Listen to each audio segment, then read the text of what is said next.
ഇന്ന് നല്ല ഒരു വൻപയർ തോരൻ്റെ റെസിപ്പി നോക്കാം. അതിന് വേണ്ടി ഒരു കപ്പ് വൻപയർ കഴുകി നന്നായി വൃത്തിയാക്കിയ ശേഷം ഒരു കുക്കറിലേക്ക് ഇട്ട് കൊടുത്തിട്ടുണ്ട്. അതിലേക്ക് ഒരു 1/4 ടീസ്പൂൺ മുളക് പൊടി, നമ്മൾ പിന്നീട് മുളക് പൊടി വീണ്ടും ചേർക്കും. ഒരു 1/2 ടീസ്പൂൺ മഞ്ഞൾപ്പൊടി, ആവശ്യത്തിനുള്ള ഉപ്പ് കൂടെ ചേർത്ത് നമുക്ക് നന്നായി ഒന്ന് വേവിച്ചെടുക്കണം. ഒത്തിരി ഉടഞ്ഞു പോകേണ്ട കാര്യമില്ല, ഒരു അത്യാവശ്യം നന്നായി ഒന്ന് വെന്ത് വന്നാൽ മതിയാവും. കുക്കർ അടച്ച് വെച്ച് നമുക്ക് വേവിച്ചെടുക്കാം. വെന്ത് വരുമ്പോഴത്തേനും നമുക്ക് ഒരു ചട്ടി അടുപ്പത്ത് വെച്ച് അതിലേക്ക് ഒരു 2 ടീസ്പൂൺ വെളിച്ചെണ്ണ ഒഴിച്ച് കൊടുത്തിട്ടുണ്ട്. എണ്ണ നന്നായി ചൂടായി വരുമ്പോൾ നമുക്ക് കുറച്ച് കടുക് ചേർത്ത് കൊടുക്കാം. കടുക് ചേർത്ത് നന്നായി ഒന്ന് പൊട്ടി വരുന്നവരെ ഒന്ന് വെയിറ്റ് ചെയ്യാം. അതിലേക്ക് ഒരു കുഞ്ഞ് സവോള ചെറുതായി അരിഞ്ഞത് കൂടെ ചേർത്ത് നന്നായി ഒന്ന് വഴറ്റിയെടുക്കണം.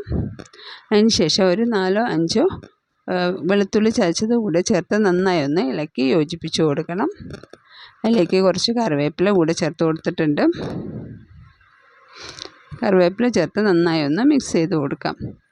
ഇനി ആവശ്യത്തിനുള്ള മുളക് പൊടി ചേർത്ത് കൊടുക്കാം. അതിലേക്ക് കുറച്ച് തേങ്ങ കൂടെ ചേർത്ത് നന്നായി ഒന്ന് മിക്സ് ചെയ്ത് കൊടുക്കാം.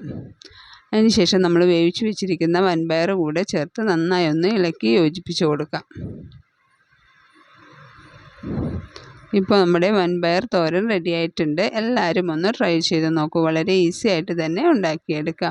വീഡിയോ ഇഷ്ടമായാൽ ലൈക്ക് ചെയ്യാനും ഷെയർ ചെയ്യാനും സബ്സ്ക്രൈബ് ചെയ്യാനും മറക്കരുത്. ഇപ്പോൾ നമ്മുടെ വൻപയർ തോരൻ റെഡി ആയിട്ടുണ്ട്.